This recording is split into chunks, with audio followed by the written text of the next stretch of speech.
আমাদের বর্তমান স্বরাষ্ট্রমন্ত্রী মহোদয়কে এরই মধ্যে রাখা মিনু। এইটা তারা আমরা ইনভেস্টিগেশন হাতে নেওয়ার আগে এটি কিন্তু তারা এই যে দেখেন তারা একটা ক্যামোফ্লেক্স করার জন্য বন্ধ করে যাতে কেউ বুঝতে না পারে ভিতরে এতগুলো রুম আছে, যাতে বুঝতে না পারে যে এই এতগুলো রুম আছে। এই জন্য তারা যাওয়ার আগে তারা এই কাজটা করে গেছিল।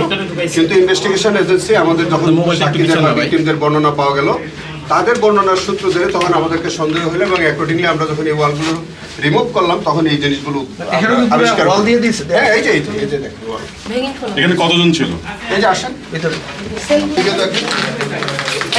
এগুলো দেখেন সবগুলো মিলবো ওইদিকে বাদ করবো একদম কবরের মতো যে বর্ণনা দিচ্ছে। আবার এদিকেও দেখেন আপনারা কতদিন ধরে আছেন? কিছু একটা মিনু, কিছু একটা নাম দেখেন মিনু বোঝা যায় এখনো, এবং সেটা হচ্ছে আমরা ধারণা করি এই নাম থেকে যে আমাদের বর্তমান স্বরাষ্ট্রমন্ত্রী মহোদয়কে এরই মধ্যে রাখা মিনু।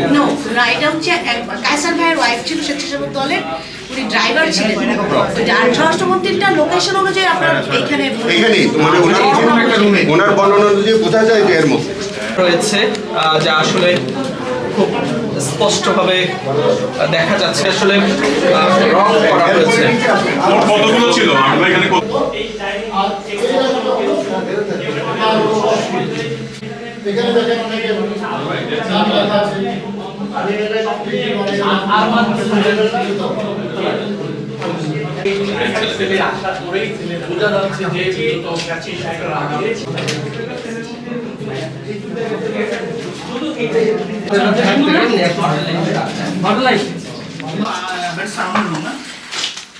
এটা হলো যে পরে যে ঠিক করা হয়েছিল অডিও ঠিক আছে, দেখতেছি আপনি পাচ্ছেন এই যে অডিও ঠিক আছে আমার এখানে। এটা তো কতজন ছিল আমি জানাই দিবেন না এখন।